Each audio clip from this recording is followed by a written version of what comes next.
AC's working around, but Stitch it together. one of my vent doors, I think they call it actuator, go or something, and it's not flipping, it's on my side. I can't remember that. That's past them days.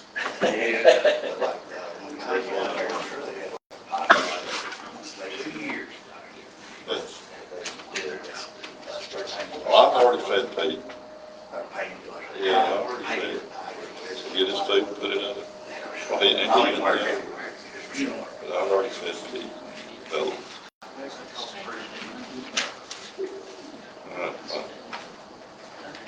dog's getting fed twice.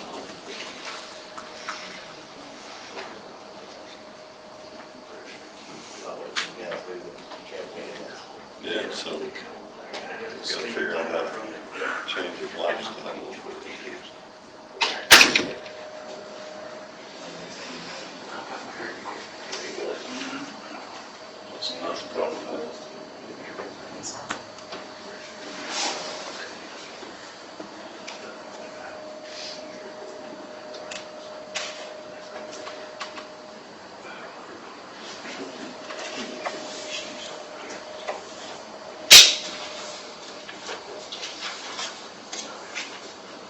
Tim, there's a packet on her desk if you want one. Okay.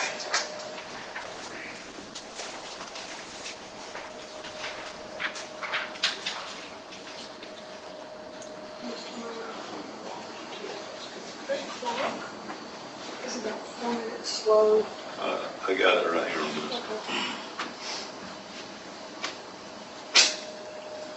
I'll adjust that tomorrow, Mr. Teresa.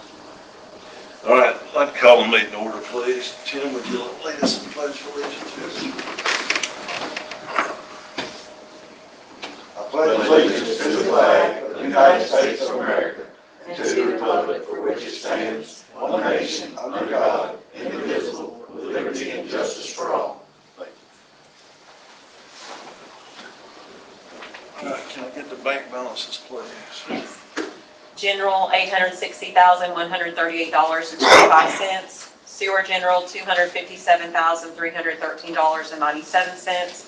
Municipal court, $19,215.64. Corrections, $5,279.20. Cash bonds, $6,459.34.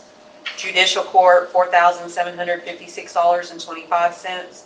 4 and 5 cent gas tax, $32,130.07. 7 cent gas tax, $6,318.73. Rebuild Alabama, $21,500.97. Sewer customer deposits, $39,090.45. Sewer capital, $254,915.25. CDB grants, $34.10. American Rescue Plan Act, $69,006. Capital savings, $27,938.14, for a grand total of $1,604,096.36. All right, can I get a motion to accept the bank balances and minutes as written? Got a motion to have a second? Second from Tim, motion from Larry, all in favor? All right. See, so the first item on the agenda is ordinance number 23-003, which is the security alarm. All right, so changes been made to this? Yes, sir, there's been numerous changes made to it. And also, just to throw it out there, maybe what we might do, begin with, is go ahead and give people a grace period until the first of the year, and go ahead and let people, hey, come sign up right now for free, and then after the first year, start charging them, then that way people kind of gives them a little grace period and gets them kind of used to it, and we go ahead and get their information and stuff like that. I don't know if that's something y'all want to do, or. I think it's a good idea. Yeah, I do too. Gets it out there that we're supposed to help spread the word. Right. Only thing we hadn't figured out, or you hadn't figured out, is the form of what it will look like to make sure we collect the information. Yes. And Laura's not here tonight, but when she scans that in, she'll need to put them in a folder a secure folder that's accessible by the chief. And then we've got some future plans for how we're going to take care of that data later. Okay. She has a candidate, but she hasn't Right, completed it. yeah, and I'll get with her, We may have tomorrow, added next some day, stuff and to we'll it. kinda- Yeah, we'll kind of, hey, let's do, make it like how we want it. Now, make it, excuse me, make it years, January 1 of 24. Yes, sir. Delinquent by 20, Yes, sir. something like that. Yes, sir. Is that what you want to add in here?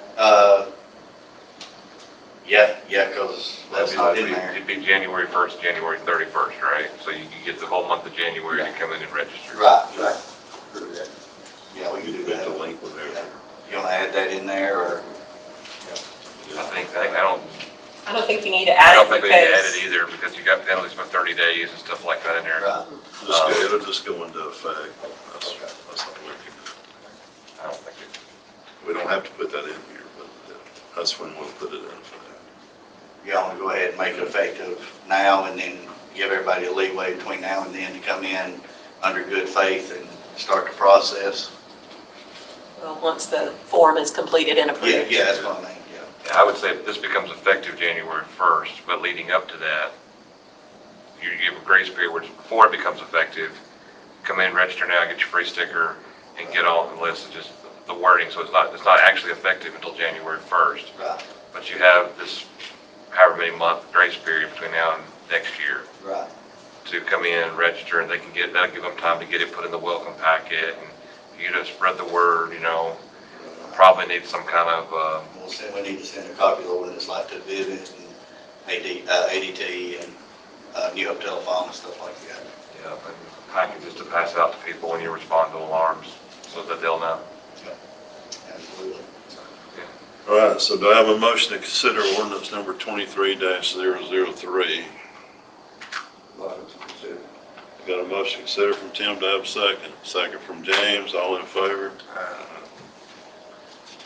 Do I have a motion to adopt ordinance number 23-003? Motion. Got a motion from Larry, do I have a second?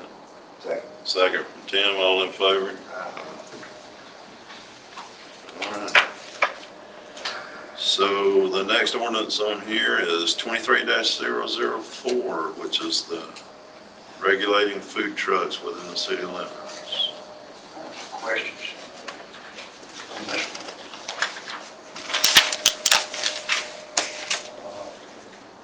Special events.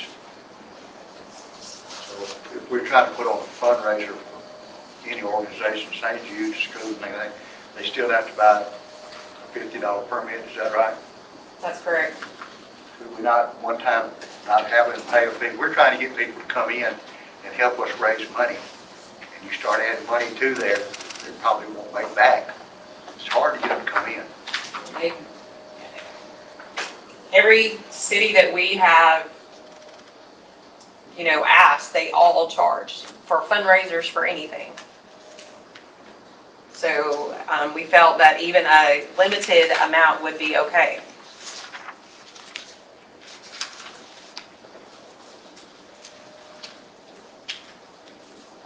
Signs. Some of these food trucks, those signs are maybe bigger than this, and they're permanently on the truck. It's an 8-foot long truck, that sign could be 8 foot long. If it's a permanent structure, I'm sure that would be an exception. I think these are ones that they would attach at a later date. I know it says on the unit there, but I don't know that we need signage, a regulation on signage for food trucks. well, we have signage regulations overall, and that's what that goes along with. So in our signage ordinance, it labels food trucks. It does not, but It's just an ordinance per it's just an sign. ordinance we have for signs, so. Most of the food trucks have signs that they make up and keep for 2 or 3 years. They're not especially cheap. If we says they can't be with so signs, a lot of them, I know some of them that they actually put on the truck when they get there, that's gonna be at least 8 feet. Well, if I it's think effective- most food trucks have them painted on the truck, and those would not be considered the same thing as this. This is talking about a removable sign. Some of them are removable because they're driving down the road, sign up in the wind, Well, this is talking about a sign that's going in the ground. Yes, sir. This is not talking about a sign that's attached to the But it doesn't say that. truck. That's the problem. Portable sign. Signage will be limited to the sign and the unit maximum size, and then you have a second one portable sign, but you have an initial overall size, in the beginning. We can add the word attached. I get where you're going, but I would say, when I went through this, I was like, I don't know why we're putting limits on signage on food trucks, because it's not like they're hauling around a 20-foot sign that they're gonna, or a pole they're gonna put up, because they don't have that kind of space. So whatever they're hauling is gonna be contained in the truck, so I didn't understand. I think the biggest concern is the signage that they use that is not connected to the food truck. That is the biggest concern. So that probably needs to do some language that gets into that. All right, so we'll go back and look at that. Any other questions on here? Yeah, I got a few, if you want to get through. You got some more? Yeah. Why do we don't want to have any outside seating? For safety is one of the main reasons for it, and also crowdedness. Huntsville doesn't do Secure. that. Muffle doesn't do it. I mean, I go to a lot of events and help put on events with food trucks and help try to get food trucks. That's the reason I question the $50. It's not a lot of money, but some of these people come and do work for you for almost nothing to help you out. But, you know, if you got people there that walk up to, that's got small children or something, and they don't carry a lot of chairs. You got some in Huntsville that food trucks that actually have a metal building set up to sit under. We're not talking about that, we're talking I don't about. think we're talking about the ones at a gas station. We're talking about food truck events. They don't set up tables and stuff. It's just Yeah, they sitting. do, the food truck events. Okay. I mean, But I've been again, to you them. also don't call that out in here. And every taco truck in Huntsville has a picnic table sitting beside it right now. Because we've all stopped at there and sat and had a taco.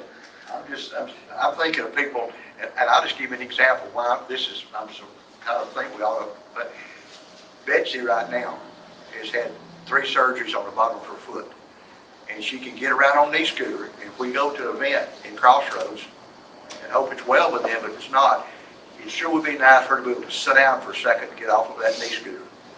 And you talk about elderly people who have trouble walking, and getting on down there myself, just, you know, we're not talking, and these food trucks don't carry that much with them. They have a limited amount of space. They carry a limited amount of, maybe 1, maybe 2 tables at the most, and just a handful of chairs. So if you start restricting with none,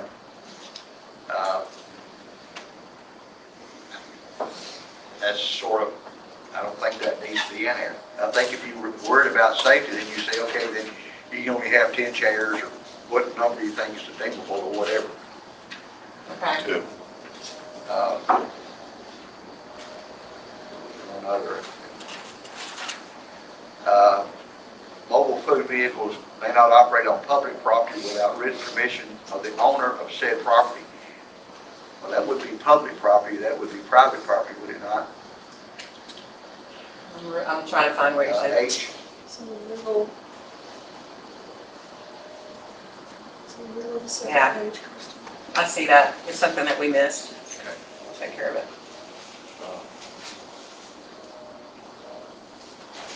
So as long as they work with restaurant owners, they could put food trucks in restaurant parking lots. Yes, they have to have written consent. So why did we add that back in? Because I thought we kind of agreed at the last meeting that was unnecessary. And we Yes, showed an example.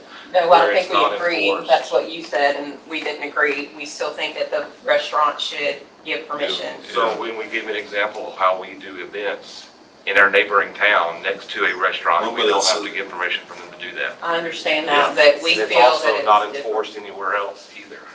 Well, that's Show fine. me a single town around us that has that written in there. Okay, I'll pull hers for you. Because for- because to Huntsville show you doesn't do later. that, and New Hope doesn't do that. So, Okay. Do you know what their ordinance say though? It may be in their ordinances, just because we put it in there doesn't mean we have to enforce it. why would you put something in an ordinance that you wouldn't enforce? It becomes an issue. Why don't you wait till it becomes an issue and then actually design something around what your issue is and not copy something that another town did? Plus, you don't know what agreements these food trucks Defense have. and offense. Pretty much I do, because I know most of them, because we've worked with them so much over the years. So, Well, a lot. yeah. And that's why this is, we don't have that many restaurants anyway. So it's not, it's almost a moot point all the way around. So I don't know why it's still in there.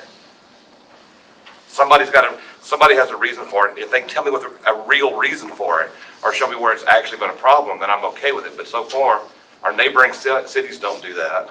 They do because that's where she got this. From So which one, I don't know which one because she did the back, Because the Huntsville backup work on. doesn't, New Hope doesn't. Well, they're not our only neighboring city, so. No, All right, no, but they're so big. we'll table this and let's work this out, these issues out before the next meeting, okay?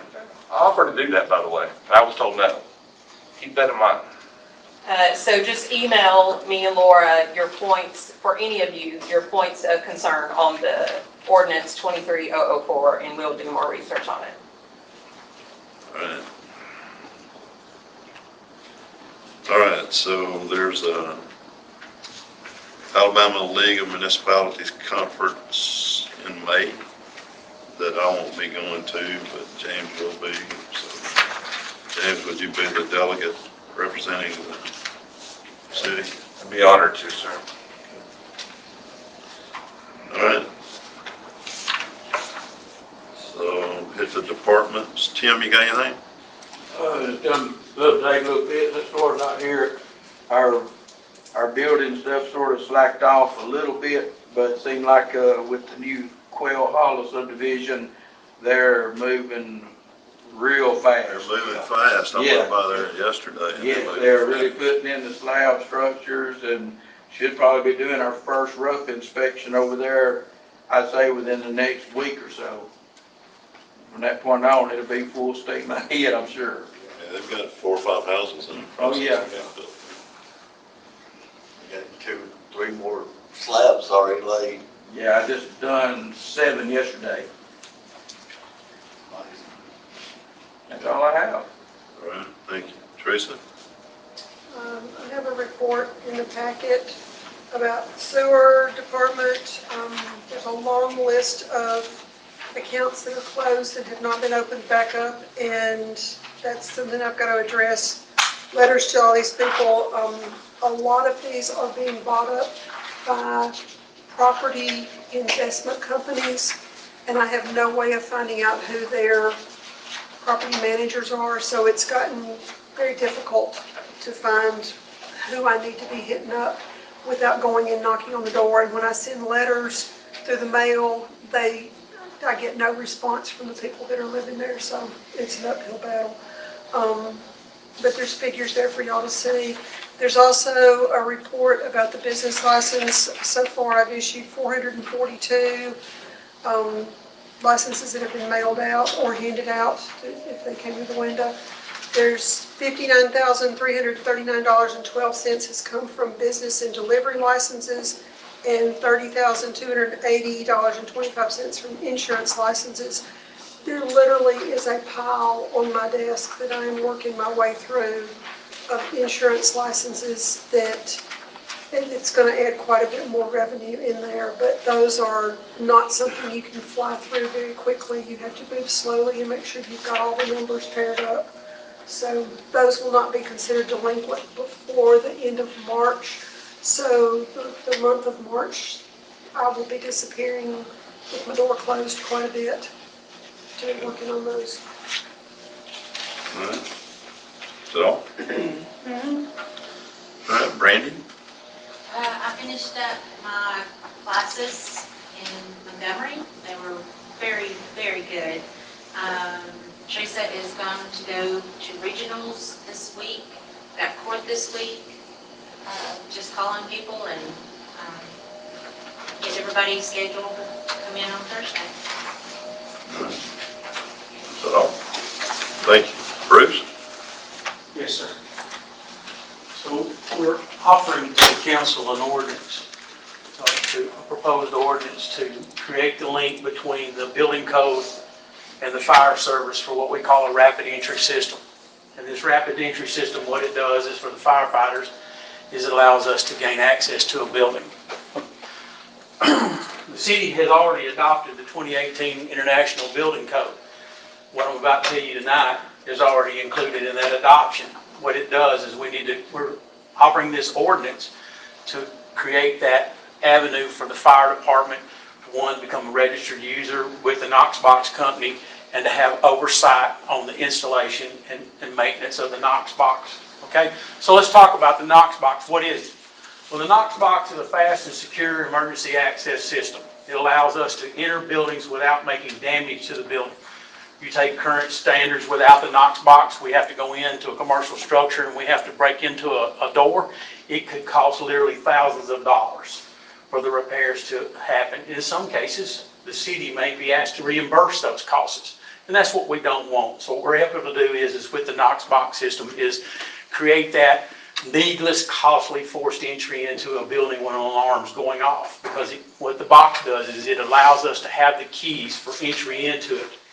Okay? So the other thing too is that we see in the fire service is that when people have sprinkler systems in their businesses, that when the sprinklers go off, they have unnecessary water damage that occurs because of the delay of getting into the building to shut off the water. So what that does is it helps us make access to the building and go in and, one, prevent damage from having to do a forcible entry, which is time consuming and costly, and secondly is to minimize any further damage in the event that we have an activation of the fire protection systems. So as I said, it's required under Chapter 5, Section 506 of the 2018 International Building Code, and that applies to new constructions and renovations of existing structures that would be required by building code to be updated to the current standard. If business owners should choose to voluntarily install a device, we would welcome that if they chose to do that.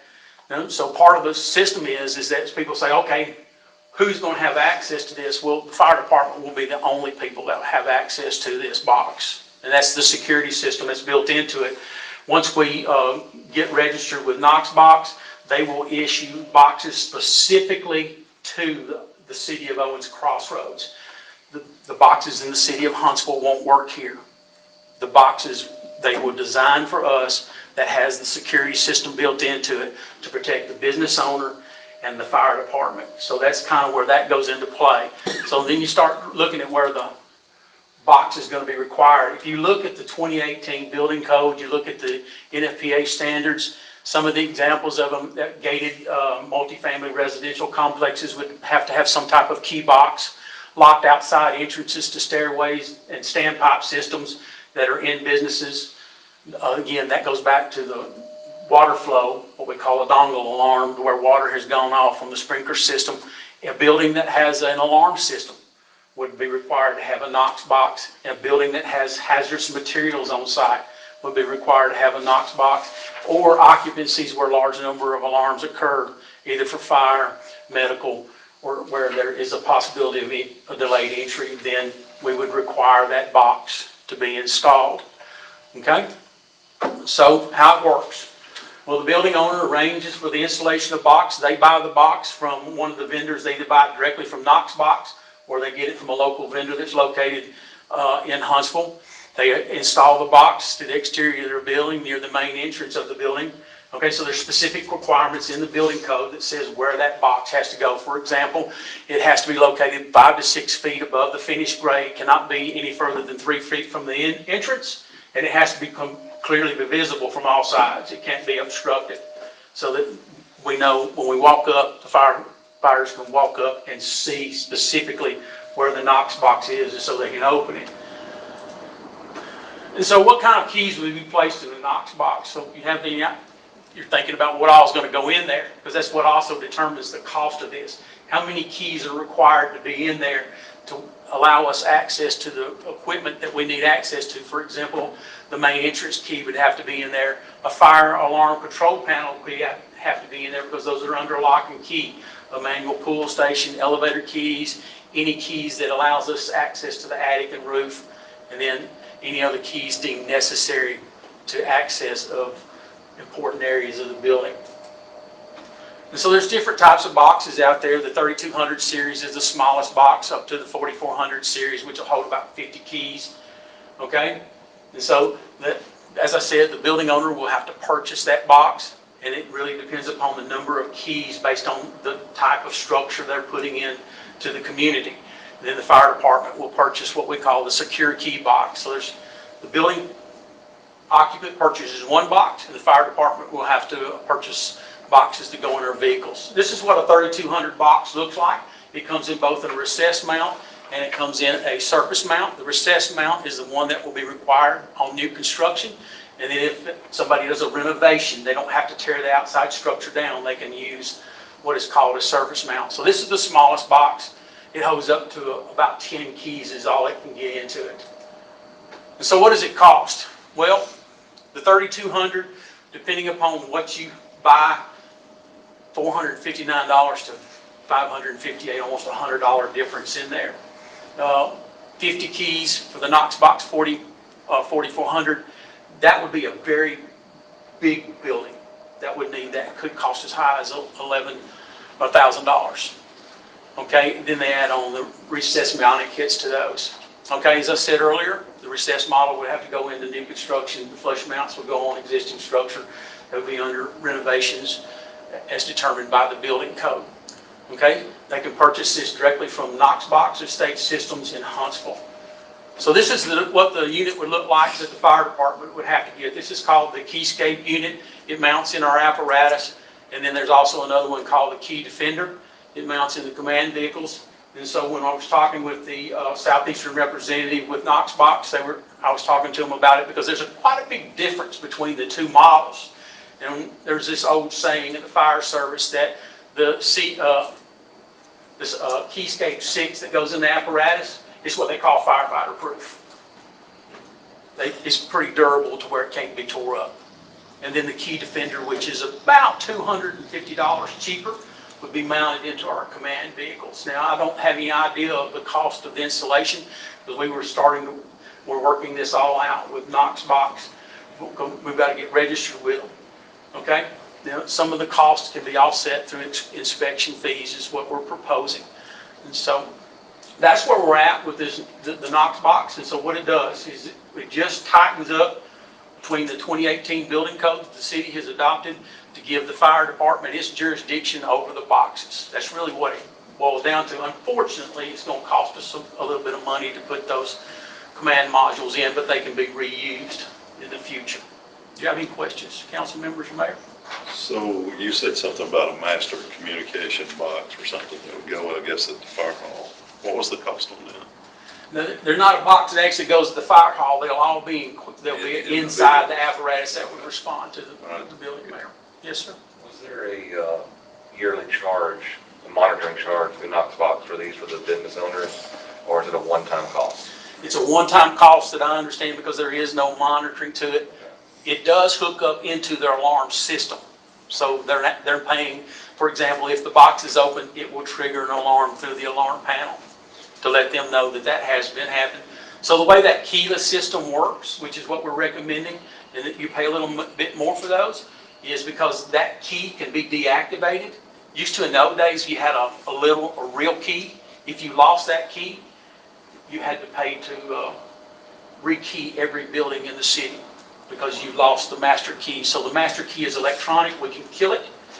And that's what makes the system ultimately safe for both the city and the business owner. Do you have to be within a certain distance of the Knox Box with the handheld thing that goes in It there? goes up and actually it electronic, it's almost like the key lock out here. You put it up to it and it unlocks the Knox Box. Okay.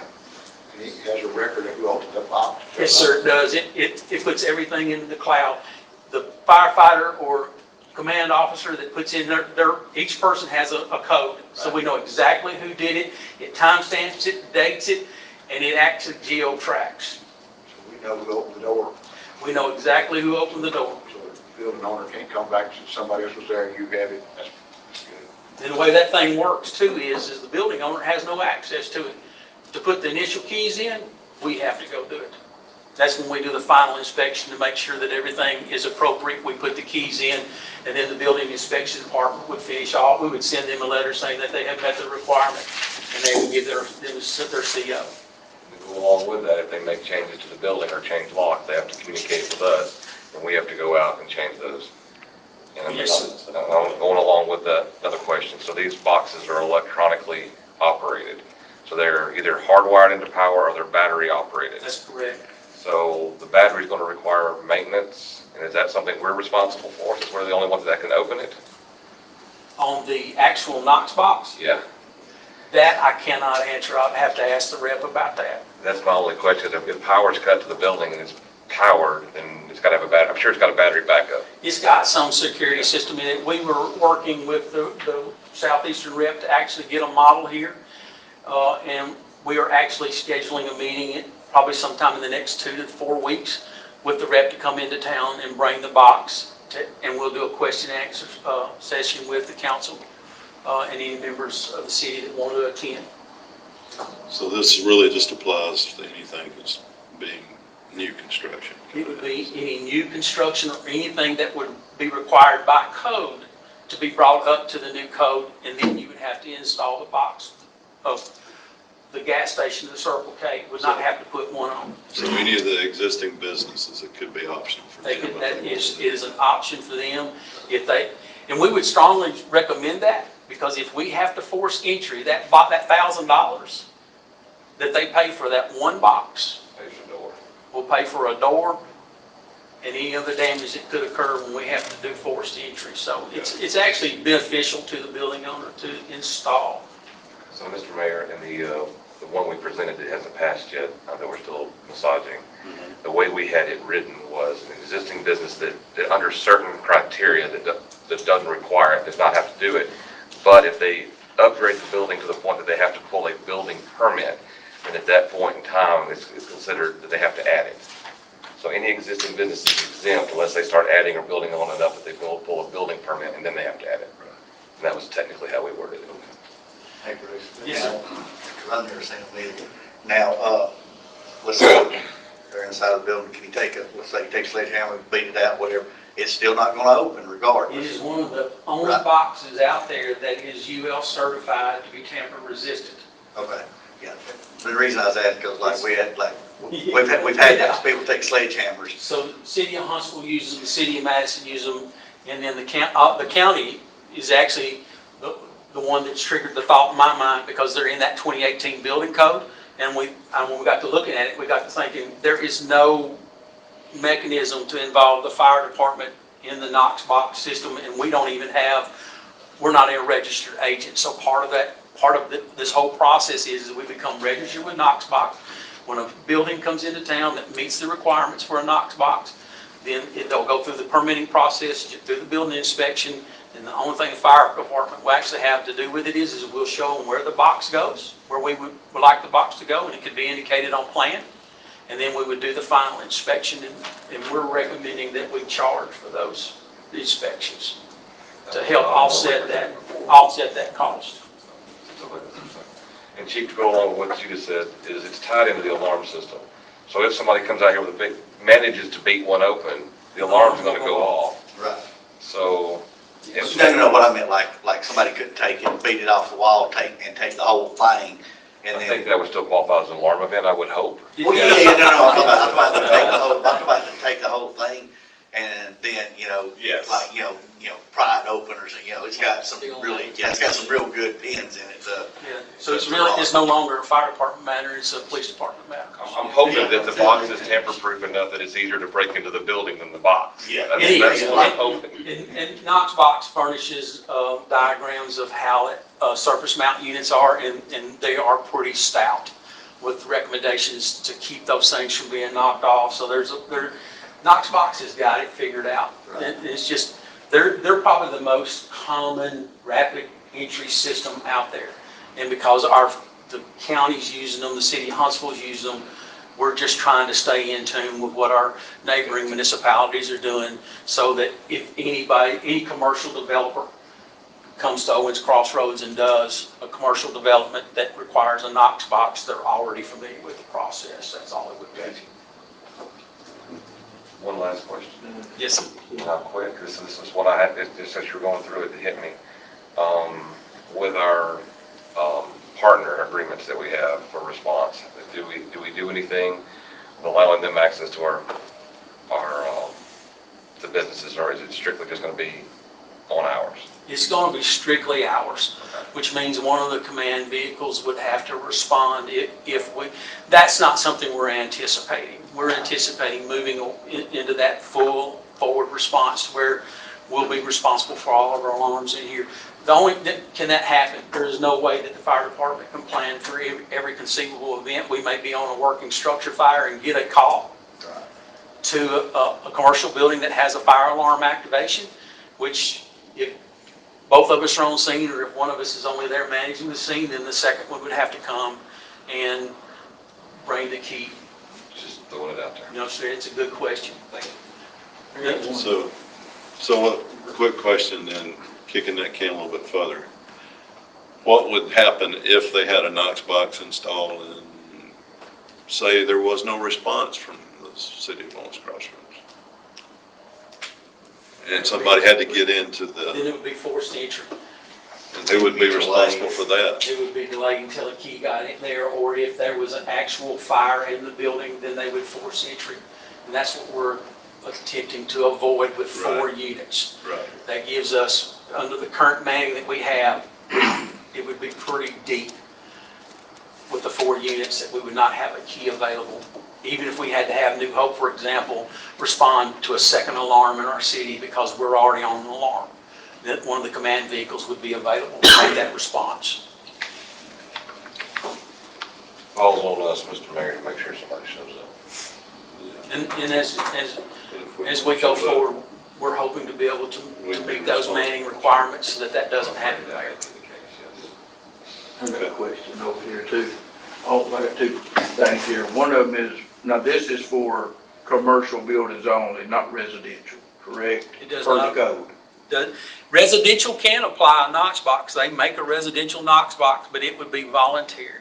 Okay. The code, the way I understand the code, and I'm not a building official, Mhm. but the way I understand the code is yes, it would apply to commercial type businesses. Okay, so the next thing, I guess it's sort of to the council. We've adopted the 2018 code. I mean, this is not really an option unless we go through the proper steps through y'all to say we're not gonna enforce this section of the code and we will have to adopt that out of the code. So that's something we might want to think about. And I would just say is the fire department would recommend against that. It's your privilege to do so as a council, but we would highly recommend to you that we would leave that particular part in the building code. It's not that expensive, if you can see. A big commercial building, $1,000 for the biggest box, and then it's not really all that expensive. That's You building a building, that's nothing. you know, and buildings that are open 24 hours would not be required to have those on them. I got one more question. Yes, sir. Just thinking, like a strip mall, they could actually just have one and all the stores have their keys located in that one Knox box. Is that something, or would each storefront have Or that? it could have a key that is a master key to all the master. Yeah. Yes, to a Yeah. master key of the building, yes. Yeah, okay, so they could, if you got 5 of them, they wouldn't have to have 5, they could just have one Yes. somewhere, okay. Yes, sir. That's not much of it. I do want to, if we're done with that, I would like to also address something that's in your package that talks about unattended deaths. There has been a change made in this since this packet was given to you. Currently, HIMSI will respond code 1, and then if it is determined by the provider on scene, the licensed provider, that they're not needed, then HIMSI will cancel. But as you read in this memorandum that came from the CEO, Mr. Howell, that they had stopped all responses to unattended deaths.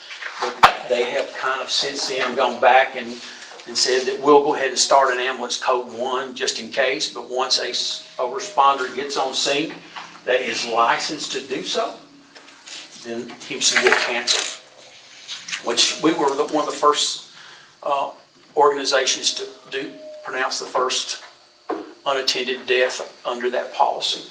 What do you mean by licensed to do so? You'd have to be a licensed EMT in the state of Alabama, Okay, so they've done away with what I received earlier. or the coroner.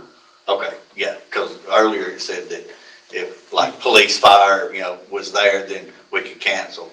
But now they won't cancel unless, a licensed EMT or a coroner, correct? I would highly recommend that a licensed healthcare provider make that announcement, Chief. Okay, okay. That'd just be our policy going forward, is that? Yes, sir. I would make it the responsibility of the fire department to provide a responder that would make that announcement if the Owens Crossroads Police Department was first on the scene and they felt like the person was unattended death was not revivable, then we would be en route to, but I know they've been very gracious to respond with us and that they've always got our back, and then we appreciate that, Chief, by the way. Absolutely. And if they arrive on scene, then they could just say, we think it's an unattended death, come and verify. Right. And we would verify that, and then that verification would go back through county fire to HMSI. Okay. And all that, the coroner is really, if you look at the law, the coroner in Alabama is the only person that can actually pronounce people dead. Yeah. Basically, they're creating a timestamp. Right, exactly. And that's how we used to do it, was that we would do it with, they would call the doctor. Yes, sir. We're not even doing that anymore. Good. They're basically saying is we have the training to do it, and we should utilize that training to make those decisions. Right. Are you comfortable with that?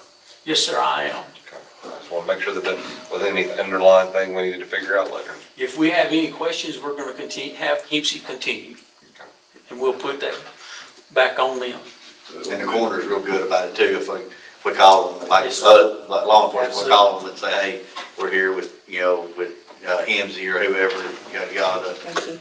We're going, obvious death in the field, yada, yada, yada. The coroner's real good, real responsive of taking them at their word. Unfortunately, it happens, and that's just part of our job. Right.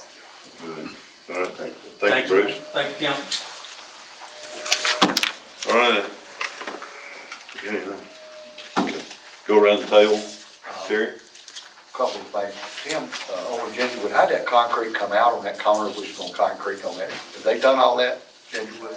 I know he had done the first part of it. I feel like they've done the rest of it. I've not been by there since, so I can't fully answer you on that. Okay. But, as far as I know, everything went real well over there. I've got a lot of pictures that Nick sent me the day they done the paving and stuff. Okay, so we don't know if they've done the concrete work yet or not, just. Well, I know they done half of it, because the first day he said they'd poured the first half of it, and I figure they've done the rest of it by now, but I'm not. You gotta wait several days before you move to the other side. I understand that's what how they're doing. Because that first section that they did, it looked real good, the first big square they did.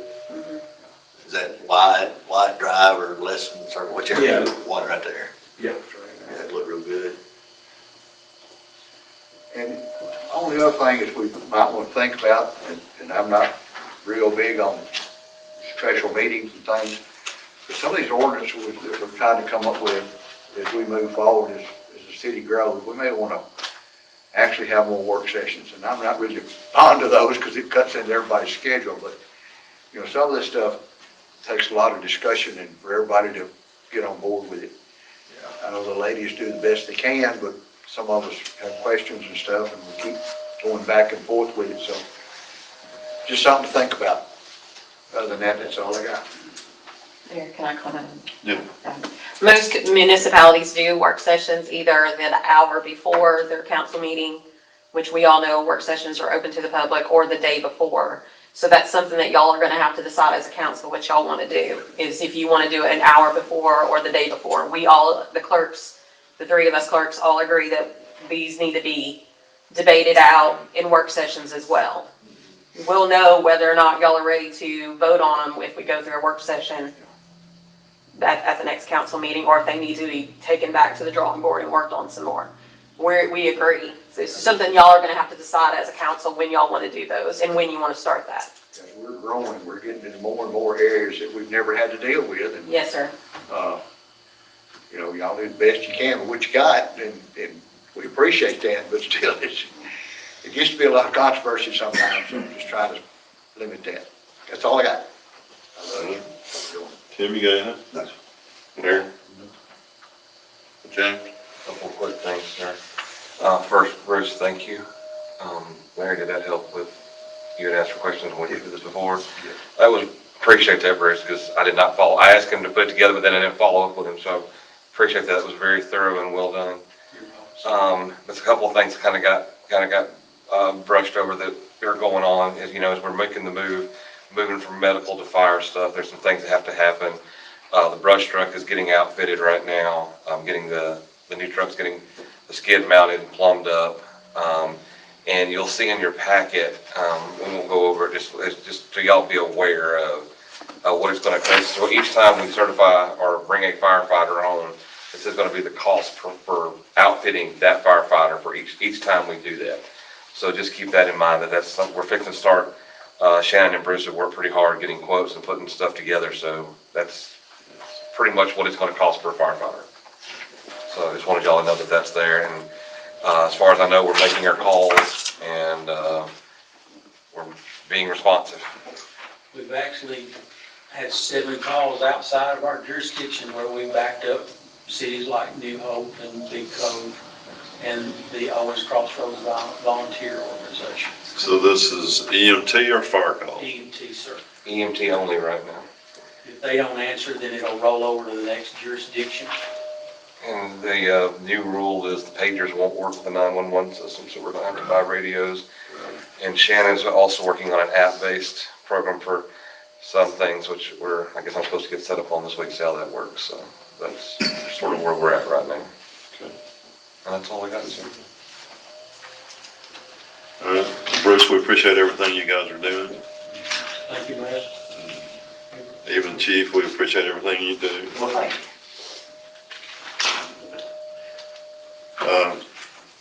Any go back? Any questions? I didn't get there. Okay. Sorry. I just want to make sure that y'all saw the update from Jake, our city engineer, about the wastewater treatment plant that's in there. And then I had a report in there, and it's no big deal. Y'all can just review that on your own time. It's nothing that needs to be discussed, but I just want to make sure y'all did see the wastewater treatment plant status update, so. Coming along. Second to last page, I think. Yes. All right. Do I have a motion to adjourn? Motion. Got a motion from Larry, to have a second? Second from Terry, all in favor? Thank y'all for coming. We'll have girls today.